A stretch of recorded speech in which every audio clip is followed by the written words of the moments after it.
Good morning, everybody. Greetings. You know, it is it's Friday. It's Friday.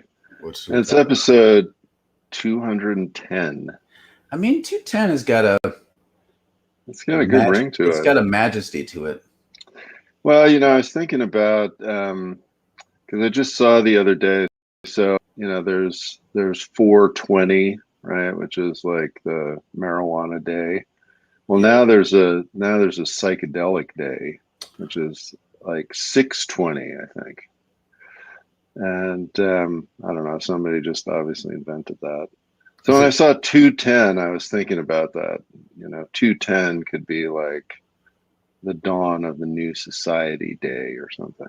Yes, the age of Aquarius. Yeah. I mean, it's interesting. 620. That means that, like, I don't know where that came from. Jonas could ask, like, "What do you want for Father's Day?" And I could say, "I want to go on a trip." And that There you go. There you go. Could be the thing. Yeah. Hey, Ellen. Hey, Ellen. There's Ellen, our wayward board member, forgetting meetings left and right. We had a CPI board member board meeting last night, and it was also Ellen's was celebrating a 5th birthday, so that's the inside joke. Ellen's only 5. She's awfully mature. Well, she was born in a leap year, so she's actually 20. That's right. I guess. We're not okay. I'm going to shift. I'm Mark Van Steenhoek. I direct the Center for Prophetic Imagination. And I'm Daniel Wolpert. I direct Mike at the Minnesota Institute of Contemplation Healing. We're talking about the problem of evil. Mm-hmm. But I'm going to shift another bad direction.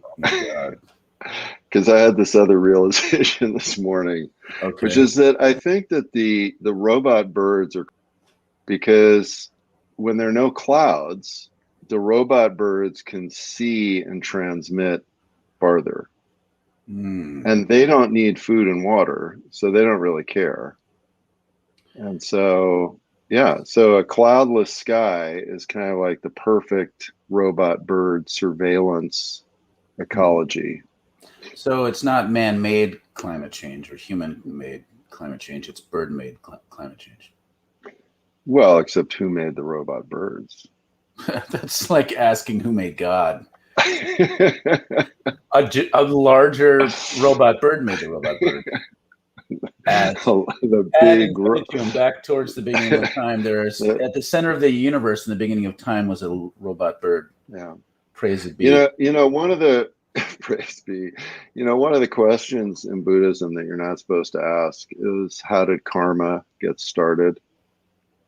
And I think that this is kind of like that question. You don't ask, how did the robot birds get started? It's like that koan. Don't ask. It's that koan that doesn't translate well. Like, teacher, how does a cow reach enlightenment? Can a cow attain enlightenment? Moo, that one, or is it dog? I can't remember. It only makes sense if you realize that moo means both no and something else, like one of those koans. So, like, teacher, how do I reach enlightenment? Would be like cheep cheep. And that's it. That's it. Like, okay, what do I do with that? Poof. It's a koan. Yeah. Yeah. All right, back to the subject at hand. So the other thing I was thinking this morning was that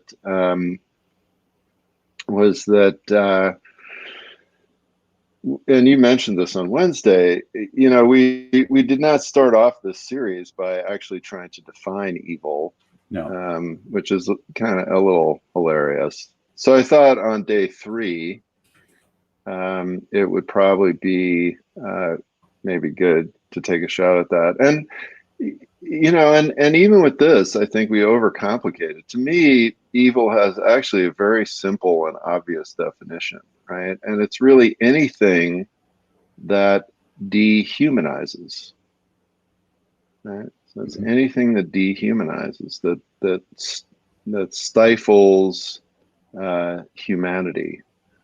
And this can be, something we do to ourselves. obviously something we can do to each other. You know, it's even something that we can do to the environment, right? I mean, we look at the issue of climate change, right? We say, well, that maybe could be evil, but Mm-hmm. you know, that's doing things maybe to other creatures more. And yet it is stifling humanity because, you know, as we run out of resources, as all kinds of difficult things happen, of course, people become more inhumane to each other. Hmm. I think, so, well, I mean, it is one of these hard concepts, like, you know, mm-hmm. Dehumanization. I think it is good. Like that fits the definition of oppression that I like to work with. I mean, I think it's, Simone Weil will say it's whenever people are turned into objects. It Mm-hmm. gets at that. And the nice thing I like about it is it takes away, it doesn't erase the idea of intention, but it doesn't center it on intention. It doesn't have to be a willful act, which is the No. important piece. And this gets to the systems theory stuff, what we're talking about with the banality of evil, that if we create systems that in a way think on their own, or they have their own logic that has its own momentum apart from individual will and intention, that dehumanizes it, still evil, even if intention is disconnected from it. Yeah. So we got some comments coming in already. That's awesome. This one's interesting because it's controversial. Very controversial. Hey, one way you can tie your conversation on the question of evil to the Nazis is how Jung was a sympathizer supporter. I mean, that's contested. I mean, because I was going to say, is that true?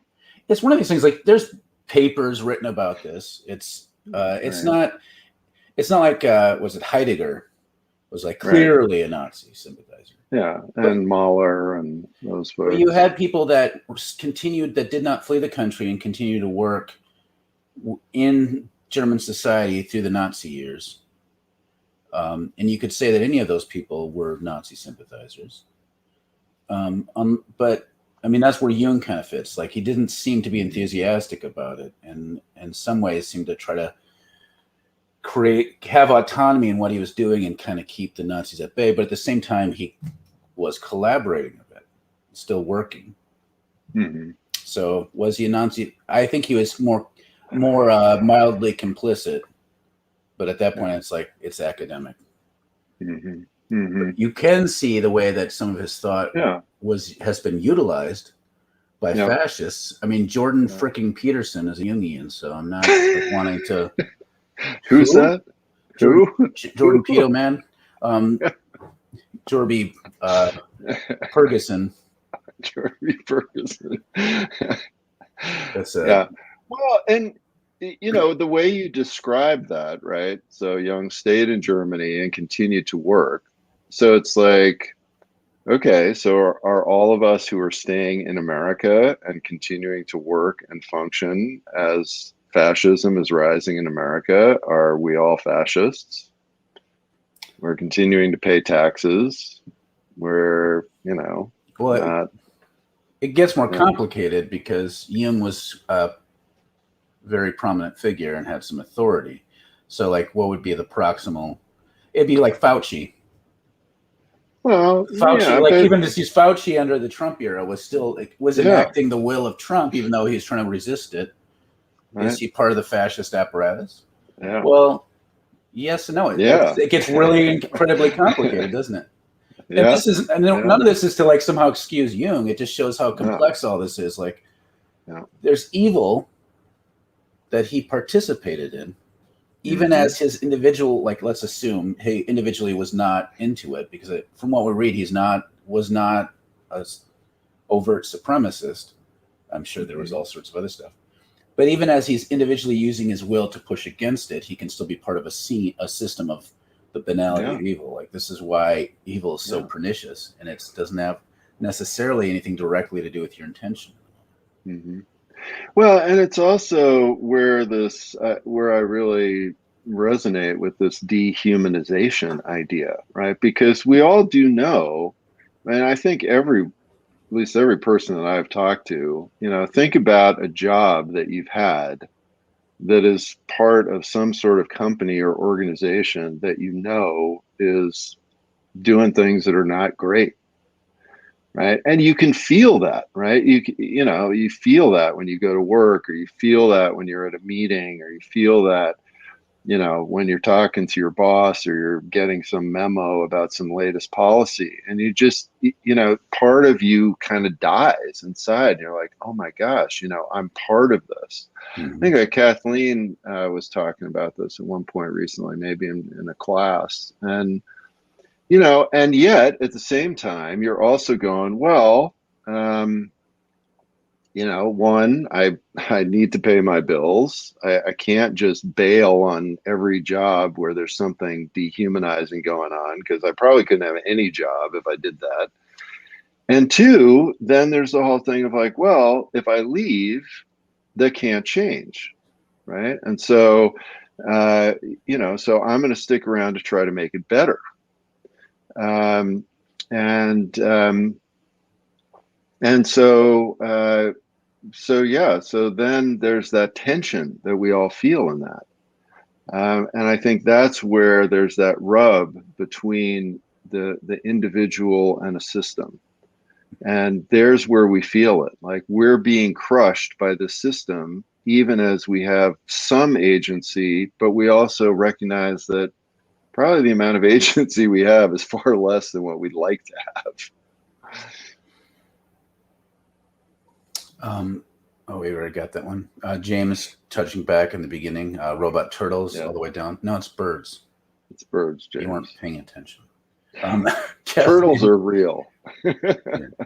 Kathleen writes, and this is an interesting question. Yes. Are you saying that evil and sin are the same things? I don't think they are, but as I read that question, I'm thinking like, where would I draw the line? Because they're interrelated ideas. And this gets into like conservatives will kind of collapse them, because if we go with Dan's definition, which I don't think is necessarily the perfect be-all end-all definition, but it really is functional, anything that dehumanizes, I can hear a conservative saying, well, if you're a dude and you have sex with another dude, you're dehumanizing yourself, so it's evil. That's how they'd probably go with that. Well, yeah, because I mean, so then when we use a term like dehumanizing, we have to define that. What does that mean, right? And what very clearly what one person thinks is dehumanizing, another person might disagree with. I would say that evil and sin are in many ways synonyms. That especially on a systemic level, right? That we're talking about the principalities and powers. We're definitely talking about this spiritual systemic reality that is oppressive. But it'd be certainly interesting to tease that out more. My sense would be to try to see it as a Venn diagram where some sin can be evil when it becomes to the point where you're participating in the destruction of others for your own pleasure, would be kind of where I might want to go with evil. And sin is when you are falling short of what is full and mature and full of life.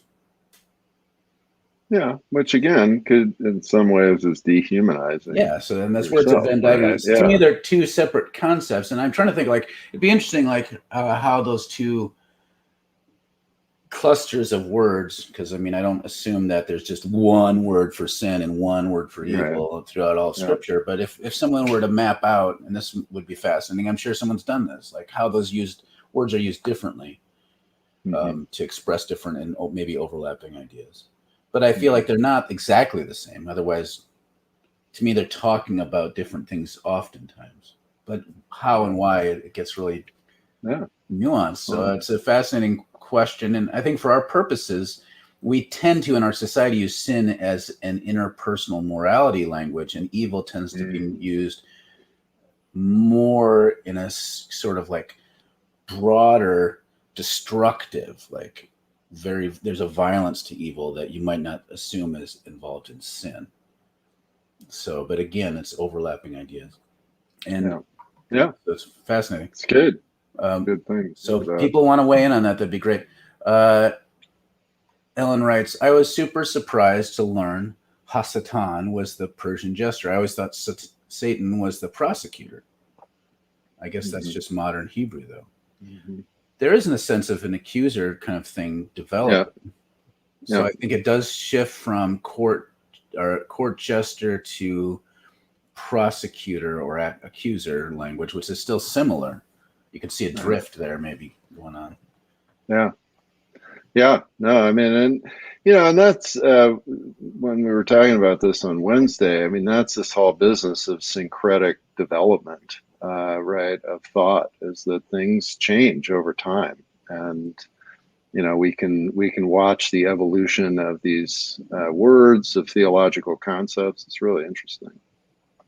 So Ellen says, on the topic of Satan, I like to say Satan doesn't need an advocate, defense attorney, since Satan is a prosecutor, the accuser. Going to have to adjust for jester. I don't know. Like, that's again, like how much the jester understanding still continues on from Persia to, especially as you move from kind of earlier Judaism towards Second Temple Judaism, like the time of Jesus, like how, because there's still a continual drift.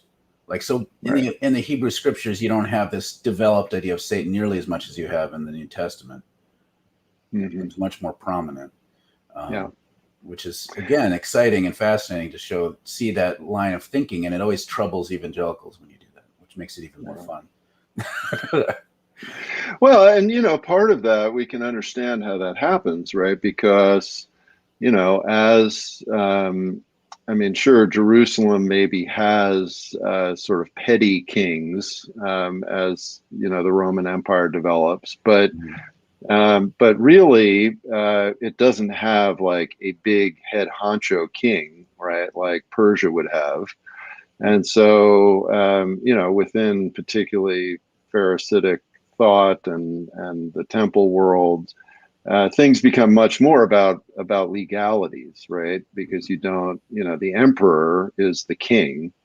And so if you start in your own little world, if you're going to think about these different terms, right? Well, what's the predominant area that you're allowed to function in? Well, it's this law, right? So something like a court jester could easily become a prosecutor. Because that's your world. You don't have the authority of a king. No. Yep. Don't skip over this. Cheryl clapped for us twice. So thank you, Cheryl. Neil says, and so here we land in the systemic nature of evil. Yeah, we're talking about that. Tom writes, the definition of evil as anything that dehumanizes strikes me as very anthropocentric. Yeah, that's fair. I don't have a better definition of evil, but it seems like centering humanity within the global ecosystem has been a big part of the problem. I feel like, Dan, you tried to adjust with that, saying like, no. And maybe it's like, well, see, I actually do think that evil is anthropocentric. Because, we talked about this on Monday when somebody was talking about tornadoes or whatever. I mean, when a tree falls in the forest and let's say, crushes some bugs or a little rabbit or something like that, is that evil? No, I don't think that's evil. Is it a bummer for those bugs or the rabbit? Well, yeah, I guess. So evil, and this is particularly true within our tradition, but I would say even within other spiritual traditions. I mean, Buddhism doesn't use the term evil, but it uses the term confusion, and uses it in much the same way. And so evil arises because of human consciousness, and so yeah, I mean that. And that then begins a whole flow of dehumanization, right? So Cain kills Abel, or the other way around. I always forget which one. Shows what a great biblical scholar I am. And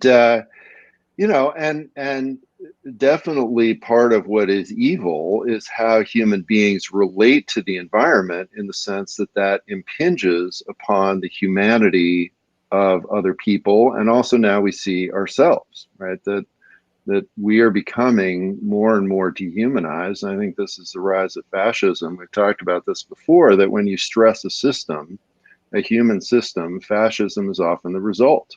Mm-hmm. So I actually don't have any problem with evil being very human centered. So what about, I think the question kind of goes at this, like, let's do a thought experiment. You discover an island that humans never have been to and never will, and you decide to torture all the flora and fauna, and it doesn't affect anybody but yourself. Would it still be evil? Well, yeah, because in order to, I would suggest that in order to, and we certainly, when we talk about, for example, America, right, and slavery and the genocide of Native folks, we've talked a lot about white people being malformed, right, which is a dehumanization process. In order to torture something, you have to be malformed. You have to not be human.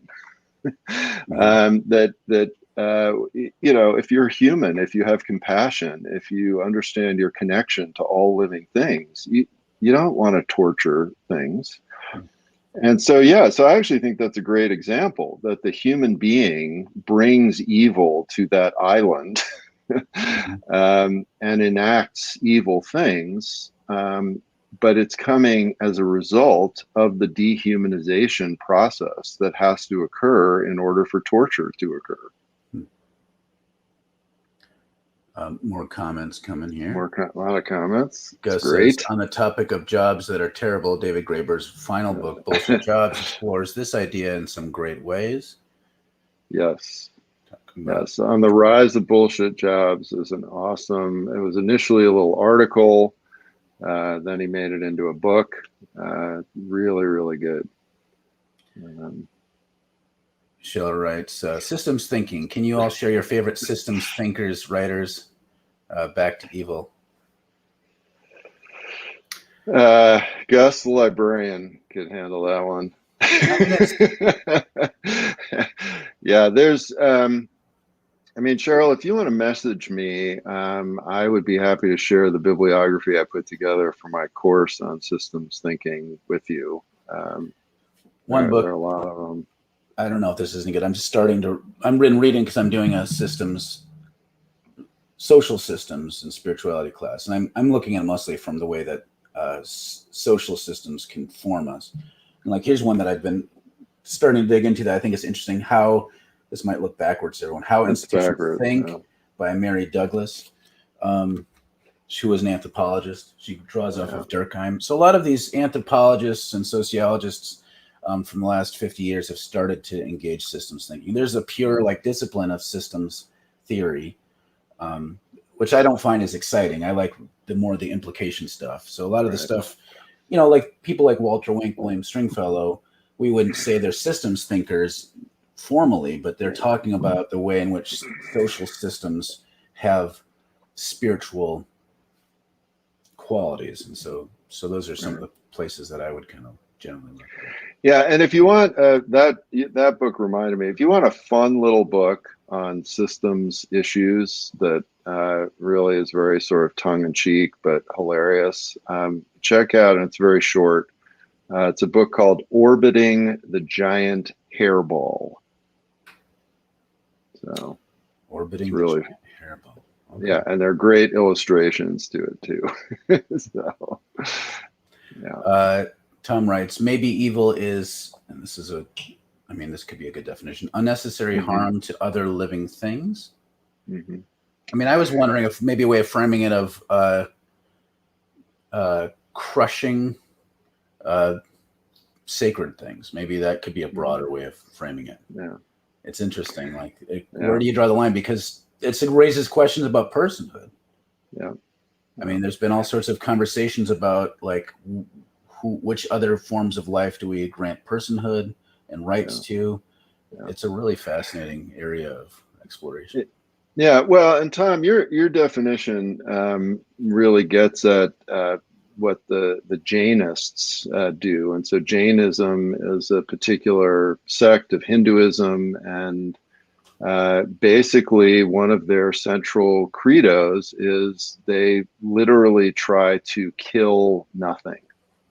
Right, so they eat fruits and vegetables that you can get without killing plants. They don't like killing bugs, because because they deem any killing to be unnecessary harm and therefore evil. And so that's a fairly what we might call extreme, but it's an interesting sort of view of that. Stefan writes, dehumanizing oneself, lol, like Kant, who thought masturbation violates the categorical imperative. I guess he can't masturbate. Ellen writes, I think evil is like the nothing in the never-ending story. Yeah, I mean, what's his name? The guy that wrote the Road Less Traveled, not the Road Less Traveled. M. Scott Peck. Yeah, M. Scott Peck. So his definition of evil was basically lying, right? Children of the lie. Yeah, the children of the people of the lie. Yeah.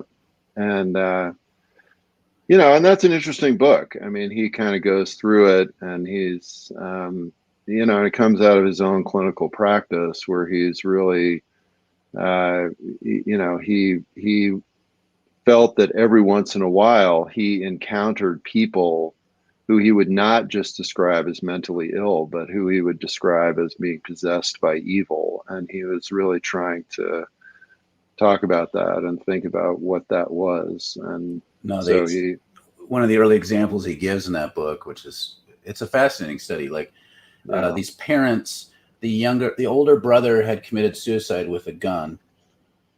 And like a couple of years later, the second son, they gave that gun to him for his birthday. Right. And so this is an example of like, look, that's evil. That's not just messed up in a broad way. But there was a way in which they were finding, it was a type of narcissism that is bent on destroying others for joy. Like, it's so messed. I'm trying to imagine what happened with that kid. Yeah. James writes, how would you relate evil to, quote, the world, the flesh, and the devil? Unquote. It seems to me that we can look at evil through a personal and social and spiritual lens. Yeah. Well, I think we need, I mean, those are all categories or aspects of reality or ways of describing things. And and I think that we can look at this through all those lenses. But they're also all interconnected. Yeah, and I think part of the shift that maybe, that I think Dan and I are kind of alluding to, and we're not at all unique in this, but there is a tendency among more traditional or conventional approaches to Christianity to see sin as falling short of what God wants for you. So it's being disobedient. That's the operative framework. And so using the masturbation of Kant example, like, oh, that's not ideal. So that's sin. You know what else is sin? Murder, genocide. They're both wrong. And in fact, all have sinned and fall short of the glory of God. So all sins are the same. That is like that way of thinking, which is ridiculous. That's ridiculous. And then you get more progressive or liberal tendencies, which would want to focus on systemic. And so there's this tendency to like say, well, it's got to be a both and. I'm like, no, I don't think it's a both and exactly like that. I think there has to be a fairly coherent way of understanding how these things interconnect, not just like, well, the liberals are right, it's bad to do genocide, and the conservatives are right that it's bad to masturbate. We need to be perfect in all areas.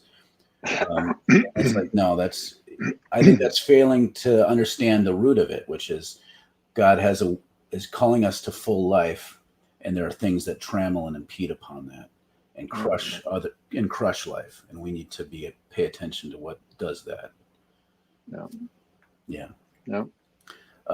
Ed writes, is evil systemic while sin is more individually based? I mean, that's some way of dicing, but I feel like I want to resist that. But we talk about sinful humanity, so I don't know. Again, I feel like that falls too much into this. Well, sin is have unsavory, unwholesome thoughts towards my neighbor's wife. And then evil is, because of that, I'm going to go commit genocide against her people. Like that kind of way. That way of slicing it just doesn't seem satisfactory. There has to be more of a dynamic way. And again, this is where I think a study would be fascinating for anyone out there who's doing that work. That seems to be how a lot of people will talk about it, though. James writes, put another way, I don't have a problem with describing the powers as psychosocial entities and systems, but I'm not sure they can't be actual spirits as well. I think they are spirits. There is a spiritual reality that is undergirding things, and and to me, I mean, my experience of what is happening in America is not just that it's a psychosocial disintegration. I mean, when I hear some of the things that Trump and his followers say, I feel a demonic force. I mean, I feel evil behind this, and I think that again, to me, and the spiritual life talks about this all the time, that there are these different levels of reality that are all intermingling and interconnected, and that we give the fullest description of what is going on by looking at all of them. Ed writes, maybe the intentionality is key. And this question of intention, it comes up a lot, and I feel like I'm still thinking about it. Like, I don't want to dismiss the role of intentions, but I want to recognize that one, human beings have more than one intention at any given time about almost anything. And we're self-deceived about it. So a lot of times our actions betray things that are not intentional, and it still doesn't make it less problematic if you intend harm or not. We don't have nearly as much clear intention as we think we do. But at the same time, intention is important, because once you realize the truth, you have to use whatever will and make whatever choices you meaningfully can to remedy. Otherwise, we're kind of fucked. And a lot of people would say that we're bound and everything is deterministic, and I don't think that's true. I just don't think it's as much on intentionality as we often think. Yeah, and I think one of the ways we see this, is when people who get into activism get depressed and burn out, because they have some realization, they have some now intentions to do good and to fix things and to help, and they start trying to do stuff, and they see, well, nothing much changes, and then they get really bummed out. And part of that, I mean, some of that for white people is a whiteness issue, but some of it is this mythology that our intention, can move mountains, right? And you have all this ridiculous, fundy stuff. Like, I just saw something this morning, and it's so sad. Like, if all the pastors in Uganda prayed together with one accord, there would be no COVID in Uganda in a week. I mean, somebody actually said this. Like, he really believes this seriously. And I mean, it's absurd, right? It's absurd. So, but there is this mythology that humans develop about our own power of intention, and it's just not as powerful as we think it is. It's important, but I would argue that it's mostly important for ourselves. Like, do I at least have enough intention to direct my own life? And a lot of times we find out we can't even direct our own lives the way that we would like to.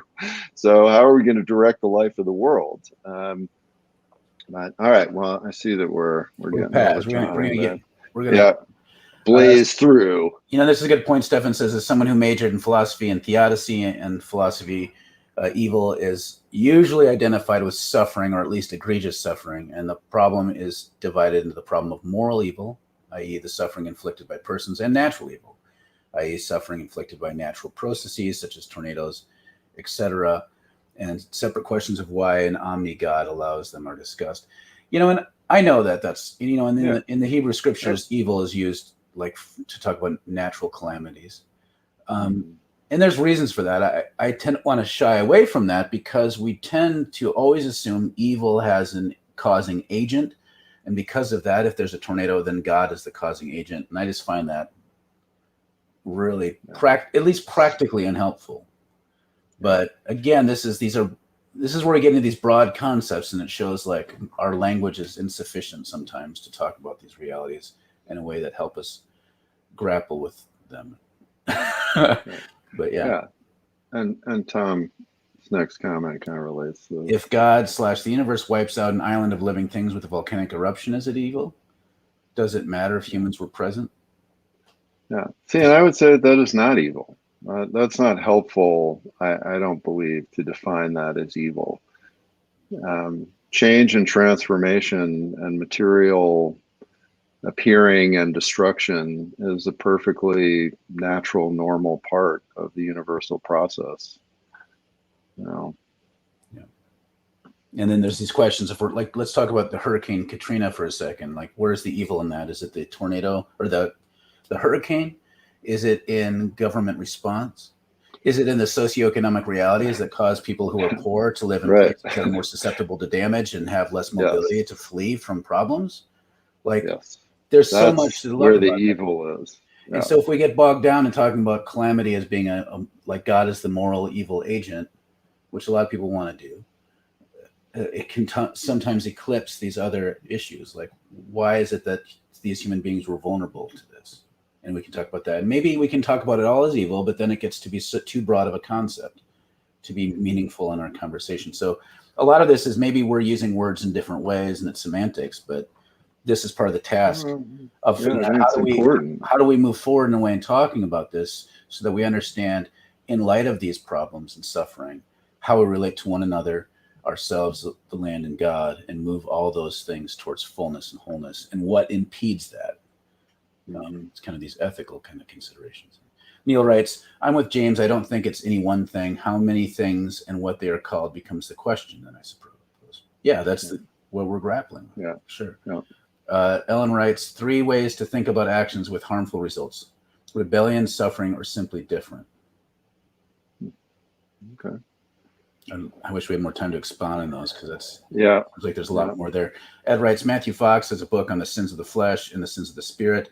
Aquinas says sins of the flesh or weakness lead us back to God, while sins of the spirit, like violence, lying, lead us away from God.